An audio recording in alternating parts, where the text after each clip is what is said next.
Mesdames et messieurs, votre attention, c'est l'heure du tour de l'horizon avec nul autre, la journaliste Farah Alexandre. En 30 minutes chrono, nous traversons le monde. Les infos qui comptent, les événements qui font la une, les histoires qui font vibrer la planète, tout ça arrive dans vos oreilles. Ici sur MRB, ma radio mobile, restez branchés et ça commence maintenant.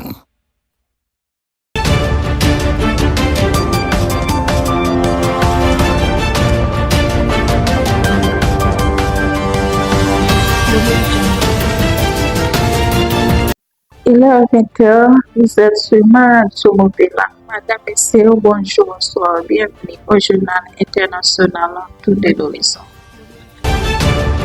Au sommet de l'actualité, un mandat contre Kémy Saba, les militants panafricanistes visés par la justice béninoise pour apologie des crimes contre l'État, incitation à la haine et soumis présumé à une tentative de coup d'État.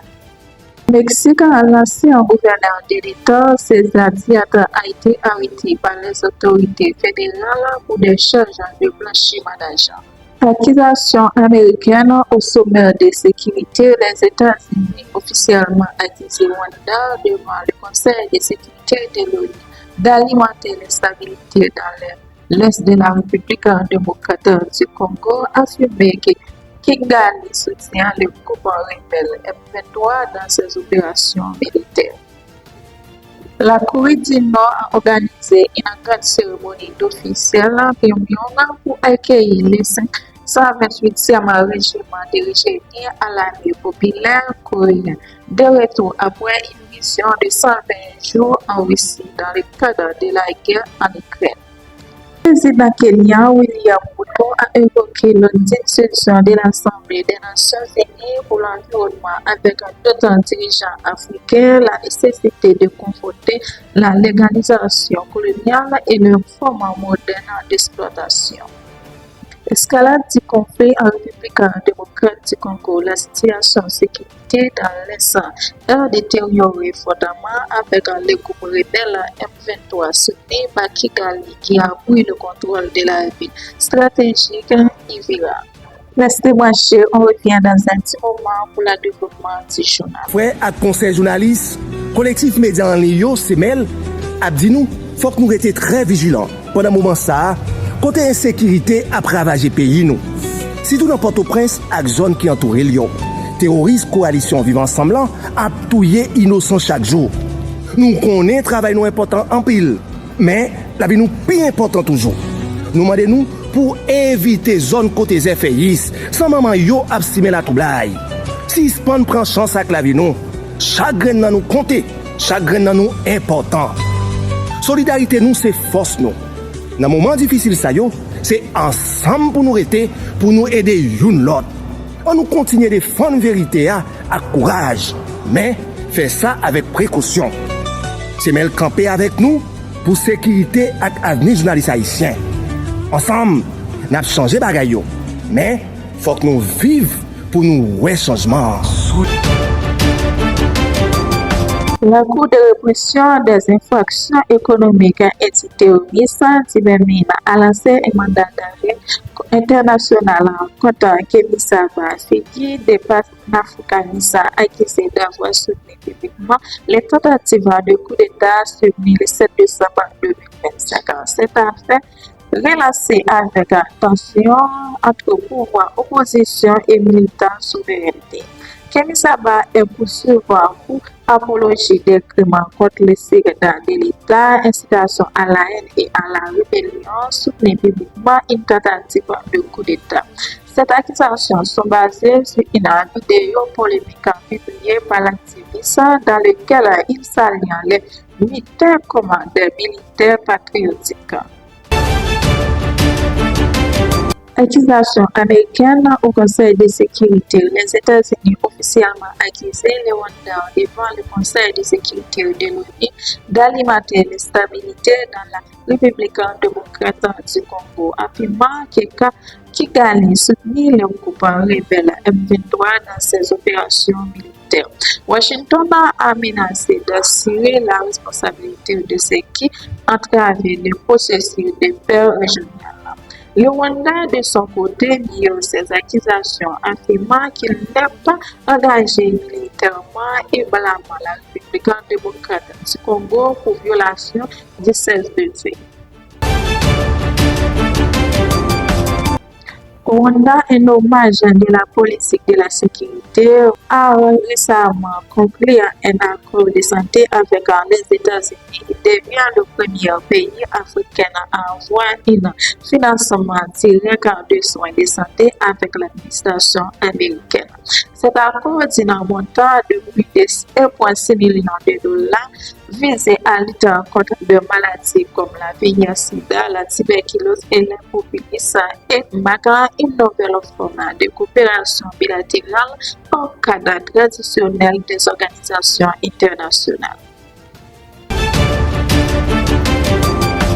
Ancien gouverneur de l'État, César Diata a été arrêté par les autorités fédérales pour des charges de blanchiment d'argent alliées avec de fonds détournés pendant son mandat. Ce développement s'inscrit dans une série d'enquêtes contre la corruption au sommet des administrations régionales anti-mexicaines.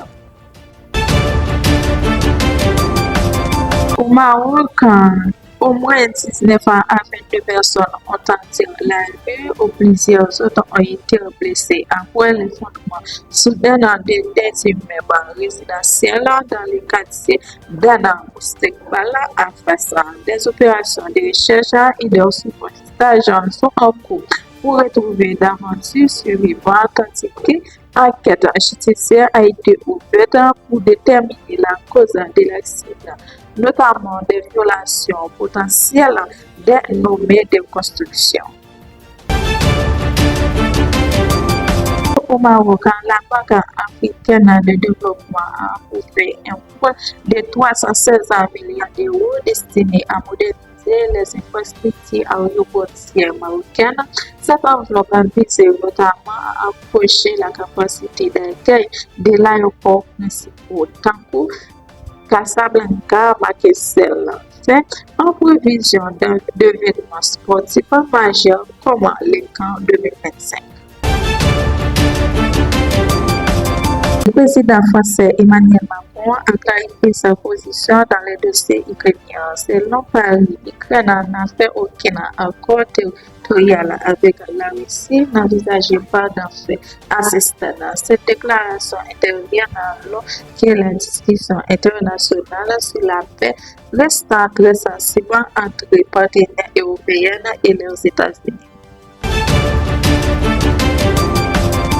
Corée du Nord a organisé une grande cérémonie officielle à Pyongyang pour accueillir la 528e régiment nigérien de l'armée populaire coréenne de retour après une mission de 120 jours en Russie dans le cadre de la guerre en Ukraine. Le chef d'État nord-coréen Kim Jong-un a personnellement salué et honoré les soldats décénés et titans des héros. L'unité certainement de serment tombée au combat. L'unité a été engagée dans des opérations de déménagement et de tâches d'ingénieur sous conditions de combat en soutien à la Russie. La cérémonie a également rendu hommage aux soldats morts lors de la mission, sans reflétant collaboration militaire très étroite en Pyongyang et Moscou. Qu'il s'est inassifié depuis que la Corée du Nord a commencé à déployer des troupes et matériel pour aider la Russie dans son offensive contre l'Ukraine. Au Japon, lors d'une cérémonie à Kinshin pour commémorer les victimes du massacre de 1937, des transactions diplomatiques entendues entre la Chine et le Japon ont été observées. Cet événement, bien que célébré de façon discrète, rappelle les souvenirs historiques persistants qui constituaient influençant les relations entre les deux pays voisins asiatiques. Escalade du conflit en République démocrate du Congo. La situation de sécurité dans l'Est démocrate du Congo détériorée fortement avec le groupe rebelle M23 soutenu par Kigali qui a pris le contrôle de la ville stratégique d'Iriva, près de la frontière avec cette offensive est l'une des plus importantes depuis plusieurs mois. Il entraîne plus de 400 morts et environ 200 000 déplacés.